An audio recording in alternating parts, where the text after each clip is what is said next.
Cardio is hardio, am I right? No, but seriously, what even is cardio? And do you need to do it, or is it going to kill your gains? Welcome back to the Bend and Snatch podcast with me, Coach Penny. This is episode 18. Today, let's talk about cardio. Now, in 2017, you may or may not know this about me, I ran New York Marathon. And that was basically the last time I did any running for a really long time. The last few years, I started running in the spring and then stopped by the time autumn rolled around. Just as a way to do some cardio, get outside, enjoy the sunshine. But I hate running. It's not my jam. But last year, no. The year before last year, I hurt myself on my bicycle, and I haven't been on my bike since. That year I also moved into my little studio, which instantly reduced the amount of steps I was taking, because it meant I wasn't walking back and forth between the gyms anymore. I wasn't walking up and down the CrossFit gym I was in anymore. Basically, I just sit now. I just sit and I watch my clients, and periodically I will get up and show them something, and then I will sit back down. This means that all of that non-exercise activity that I was doing before disappeared, slashed by like 1,000,000%. So last year, everything changed. I decided I needed to do something. So when I started running again in springtime, I found a way to brainwash myself into kind of looking forward to the run. Mind-blowing, I know. And by the end of summer, I was still running. And by the time winter rolled around, I was still running. And now it's January of a whole new year. And I'm still running. And if I make it to April, that's a whole year of running. To mark the occasion, I've decided to sign up to a 10K race. I've never done a 10K race before. Yes, I did say that I ran a marathon in 2017. No, I will not elaborate at this time. And I'm hoping that I can figure out how to be a bit quicker. My best 10K time from 2016, and it was slow as fuck. And if I can just be a bit less slow than that, that will be kind of cool. And kind of hilarious, honestly, to be faster at 37 than I was at 27. There's currently two main arguments for and against cardio within the fitness sphere at the moment. So cardio is killing your gains and should be avoided at all costs. And then cardio is very important for your health and your longevity and should absolutely be included in whatever you're doing. Before we get into any of that though, what counts as cardio? Let's get into that. So cardiovascular training is something that specifically stresses your cardiovascular system, which is your heart, your lungs, your veins, your arteries, which leads to direct improvements in your heart's ability to pump blood around your body and your mitochondrial capacity to bring oxygen from your blood to then be used for energy metabolism. So it's a specific definition, right? Now, cardio stimulates cells to create more mitochondria, as well as making the existing mitochondria more efficient at burning fuel and creating ATP. More and better mitochondria means that your muscles can generate more energy. And this leads to greater endurance and faster recovery. All very important, very specific definition. It's not just something that gets your heart rate up. If it was, anxiety would count, drinking a coffee would count. Unfortunately, for most of us, it does not. We need to do something else as well. Now, not everything that gets your heart rate up counts as cardiovascular training, as I just said. And if you've seen a weightlifter doing 5x5 squats, their heart rate is up. They're making jokes about how hard cardio is, but it's not cardio. I'm sorry, friends. It doesn't count. That doesn't mean that lifting isn't benefiting your heart in some way. It is, for sure. Lifting is great. Love lifting. There's going to be some crossover, but I don't want you to fool yourself into thinking that lifting or fitness classes are the same thing as dedicated time spent on targeted cardio. And it doesn't have to be running. I'm talking about running because that's what I've been doing. It's the easiest thing to do. It requires minimal equipment or storage. You don't have to like book a time slot in, but you can do whatever cardio you want. Swim, cycle, hike, row, whatever. It doesn't really matter. All of that is cardio. It all counts. Right, so what we're talking about for cardio is a single mode, continuous or interval-based activities where you're elevating your heart rate and you're keeping it up. So that's like sitting on a cardio machine for half an hour, right? Textbook definition, cardio. Just log in for 30 minutes or whatever. Do that thing. Get better at that thing. Heart rate gets better. Lung capacity gets better. All of those lovely cardio adaptations that we're looking for. And if you are currently a completely sedentary person, then going for a walk can count.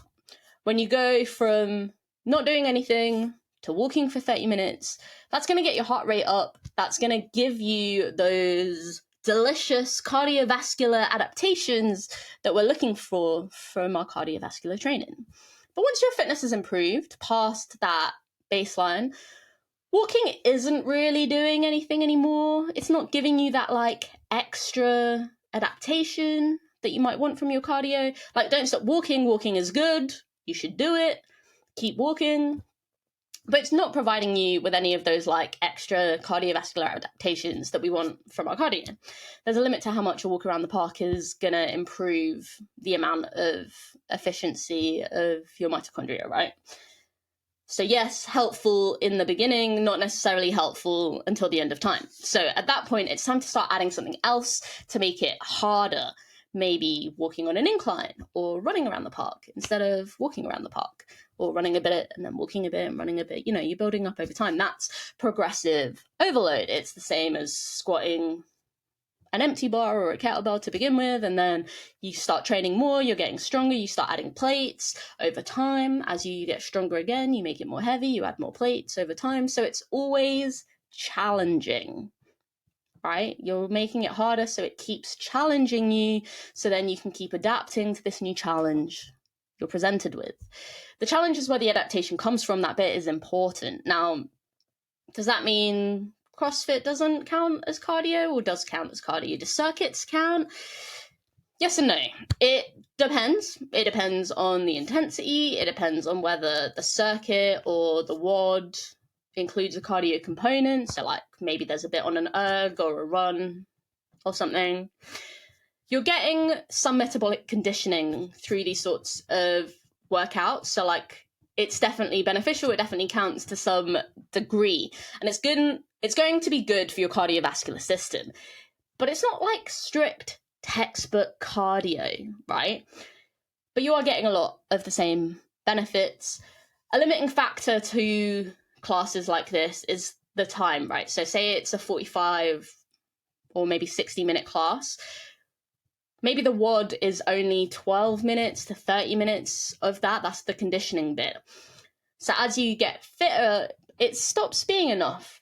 But also, if you've been doing it for a while and you find that your heart rate is like staying high between the intervals, you're not recovering very well, or you're not recovering very quickly before you do the next hard thing, it's probably a good indication that you do actually need some other cardio, something outside of that, some dedicated aerobic component that is more traditional, longer, slower, steady state stuff, right? To work on improving your capacity. And this longer, slower state stuff makes that shorter, harder, faster stuff more manageable. Doing the long, slow is going to make you better at the short, hard. So it's worth adding it in, especially if you find that that recovery is where you're limited in those classes. Now, doing 30 to 60 minutes of a medium effort cardio can then support those shorter, harder WODs. And that can be what gives you the edge, right, over your competitors if you're doing it competitively, to like move quicker, recover faster, push harder. But even if you're not doing it competitively, to like push harder.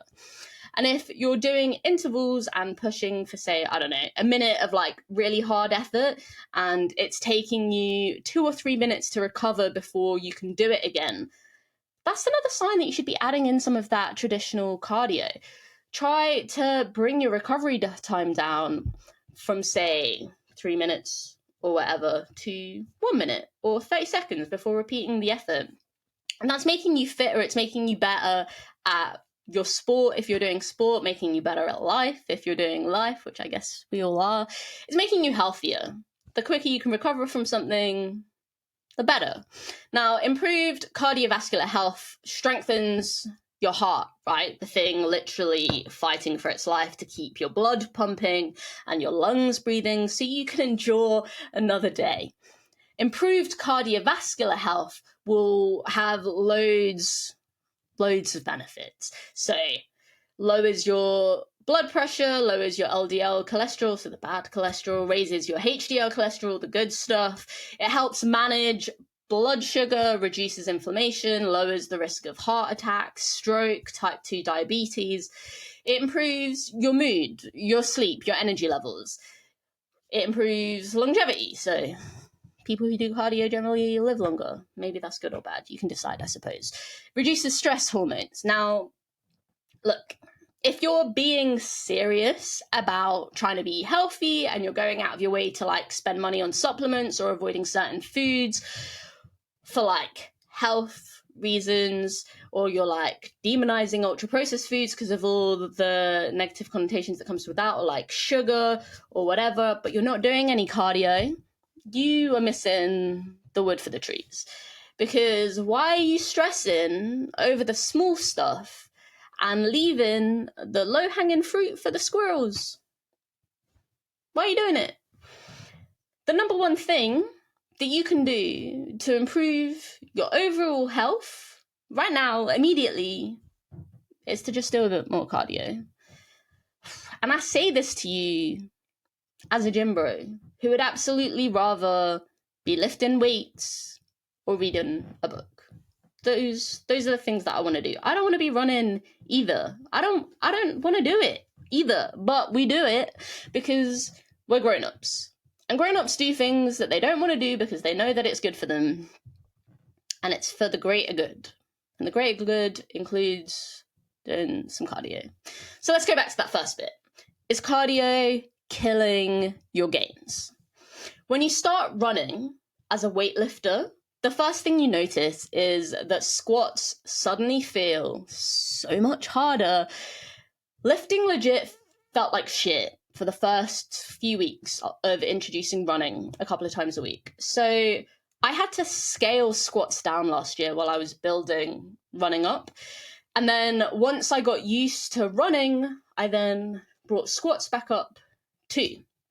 I was able to increase frequency, distance, and intensity of runs last year, whilst also PBing my back squat, 1 rep max, 2 rep max, 5 rep max, front squat, same, snatch, clean and jerk, as well as PBing my broad jump, my high jump, my splits and my back bridge. They also improved, as well as like how many push-ups and pull-ups I could do. All improved. All of that got better, whilst also still running more and more often, running more and more hard. Going from 1 run a week to 2 runs a week to 3 runs a week. Generally doing 3 runs a week now. A long one, a medium one, a really hard short one. That's the gist of it. And where people often fall down when it comes to like, oh, it's killing your gains, is because you try and push everything at the same time. So you're trying to push all of the things all at once. That's a bit hard. What you want to do is alternate which bits that you're pushing. So at first what I was doing, because I wanted to learn how to run, was focus on the running, reduce the intensity of the lifting. So still lifting reasonable frequency, like 2 to 4 times a week weightlifting over last year, but squatted less for a bit, reduced RDLs. So instead of doing like multiple sets of RDLs, just doing 1 set of 20 a week. Instead of doing like loads of really hard squats, I was just either squatting once a week for a while, took squats out for a little short while because still snatching and cleaning, so there's still squatting going on, and then bringing it back up so that I didn't have all of the hard things all at once whilst like trying to learn how to run. And that bit's really important, and that's where a lot of people end up struggling, and it feels like it's killing your gains because running did make squatting harder. And if I kept trying to push squatting whilst just starting the running or trying to push the running, it would have made it all a lot harder. And it probably would have increased the chance of me hurting myself. Neither of those things were what I wanted. But once I got used to the running, I was able to bring the squatting back up. And now both things can coexist at the same time, and both things can improve at the same time. And for a while, focusing on then really trying to be better at the weightlifting, trying to maintain the running, and just kind of alternating between those two things. So both things don't have to be pushing at the same time, at least at the beginning. I suppose as you get better at both things, you can start pushing both things more at the same time. But like that little fluctuation where it's all kind of the same, but the intensity and volume changes a little to allow room for the other thing to grow. So, did cardio kill my gains? No, clearly not. I made loads of gains. And I'd argue, actually, that having a higher fitness base allowed me to train harder. So a lot of my sessions include some EMOMs or E2MOMs, so every 2 minutes on the minute, every minute on the minute, at quite high percentages. And to be able to consistently hit most of those reps, often all of my reps, with such a short rest was not something that I could do last year, but is something that I'm now doing every week. And that, a lot of that is that capacity that I built from doing more of the cardio. Capacity improved my ability to like do a 90% snatch and then do it again 30, 40 seconds later. That was helped by doing the cardio. Very beneficial. And that meant I was able to train harder because I wasn't missing my reps. I wasn't in the gym for 5 hours. And that made me a better weightlifter. The things, they go together. And also, working on speed in my runs, so like doing short sprints, doing some intervals, increases power production, which is also helping my weightlifting. Running 5K isn't necessarily doing anything for my power production, but for sure, it's helping with that like capacity. And doing the hill sprints and the 60-meter sprints and the 2-minute max efforts, all of that is helping with the power production. And all of those things are really important for being a better weightlifter, for being a better athlete, whatever the sport is that you're doing. All of that is helpful to make you better at what you're doing. Now, I'm 37 years old and still making progress despite taking up running last year. And look, I'm a shit runner. Full disclosure. I'm slow, I can't run very fast, I gas out after hard efforts, and it takes a bit too long to recover before I can do it again. I'm not good at it. And look, if we're being honest, I'm not a very good weightlifter either. I'm weak and my lifts are small compared to everybody around me. But like, so what? What does any of that even mean? If things are improving, then training is working. And if things are improving, it proves that cardio doesn't, in fact, kill your gains. And that's just a conspiracy theory started by Big Barbell to keep you gassed. So do with that what you will, friends. The secret is figuring out how you can do both things. A lot of people are just like fitting two separate programs together, stacking sessions that are not designed with the other program in mind. And maybe that works. And maybe it doesn't. Maybe it means that you don't make any progress in anything, or maybe it means that you end up getting hurt because you're overtraining now. Maybe it means that you actually just don't have time to do everything and you get fed up and you just tap out altogether because what a crazy plan that was, huh? What you need is a program that takes both things into account. You want a full consideration of what the plan is here. And I've created a hybrid program for my Strong Habits app that blends Olympic weightlifting with flexibility and running. And it's an intermediate program which covers all of those things. And it's basically what I've been doing for the last like 6 or 7 months. with my own training. I've kind of pieced it together to share it with you. And I'm going to also be creating a beginner-friendly version of that, which will be the same vibe, so weightlifting, flexibility, running, but with less frequency and volume, so it's easier to get into if you're not already doing loads of things. I work with my one-to-one clients to create programs that fit around their lives and start from where they are, and then we build from there. So custom plans are then designed specifically to make sure that the volume is the right amount for the person in front of me, and there's no like guesswork, just careful considerations to make sure that whatever your goals are, we're doing all the things to make sure that you can do it.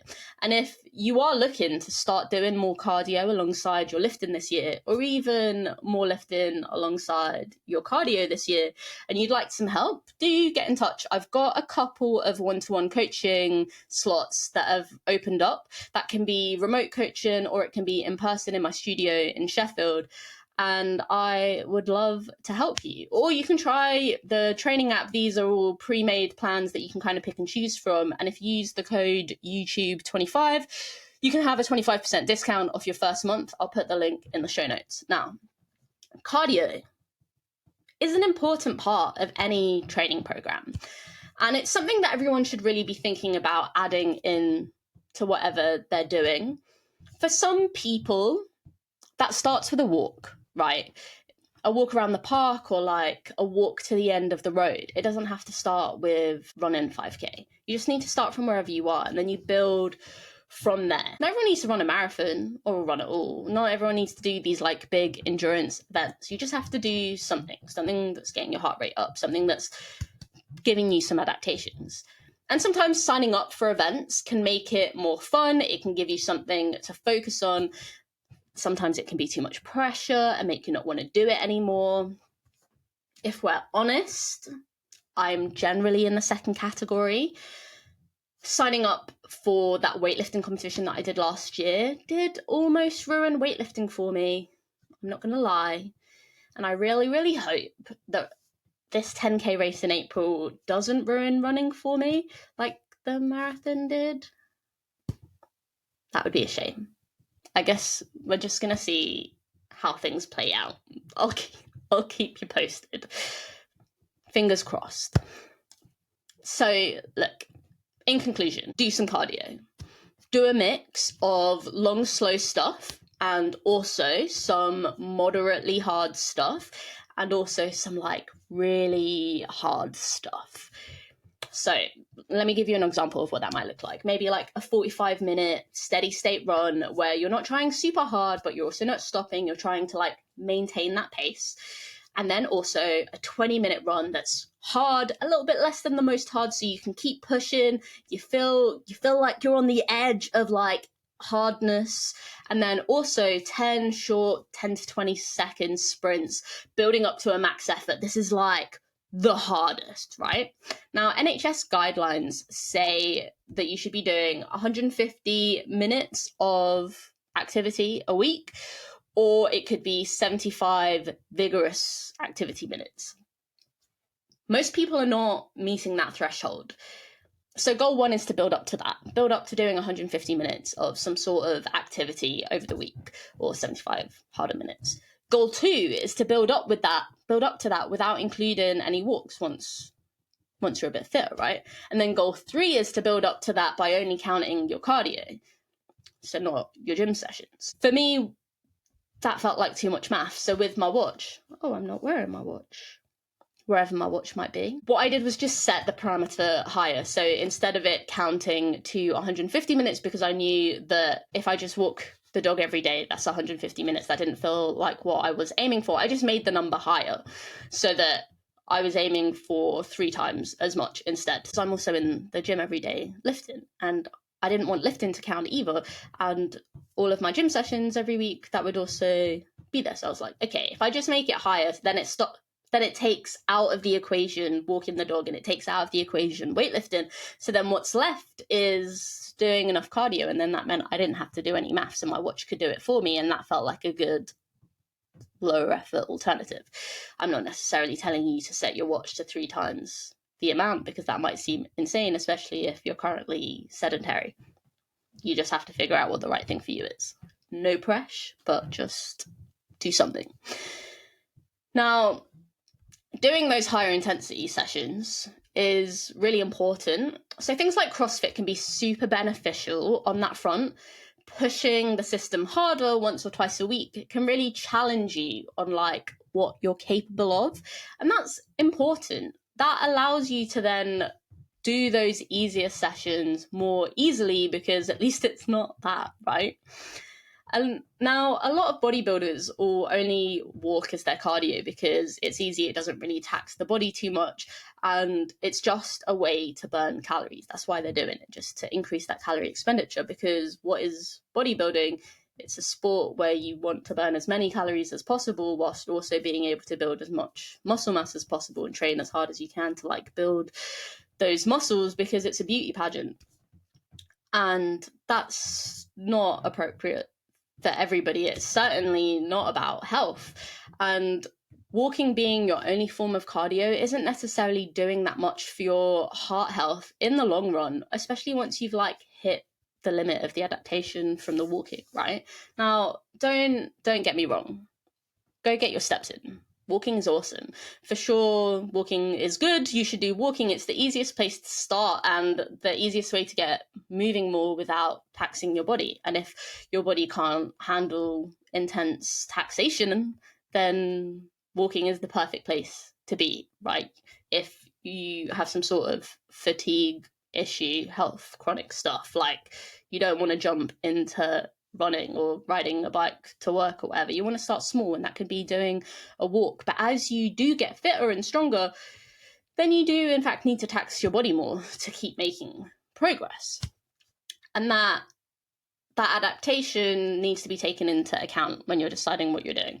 So look, if you have any questions about cardio or training in general, pop them in the comments and I will be sure to answer them. And if you'd like me to make a future episode on anything or like go into further details about anything, then let me know and I'm sure I can do that too.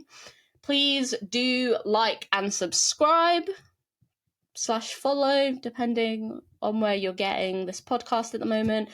If you're on Spotify or Apple Podcasts, give it a 5-star rating. I'm told that really helps. Share it far and wide, because if you can help me spread the word, then more people can hear me talking, and that feels good, I guess. Hopefully you're enjoying listening to me talk. So anyway, thank you so much for listening today. I hope you found that useful. Do some cardio. Have a little think about where you can put it in your day. I find if you really schedule stuff into your diary like you do for anything else, it makes it much easier to do. So like, put that walk in, put that couch to 5K in, put that bike ride in, whatever it is, put it in your diary so you can't not do it. And yeah, cardio is cardio, but do it anyway.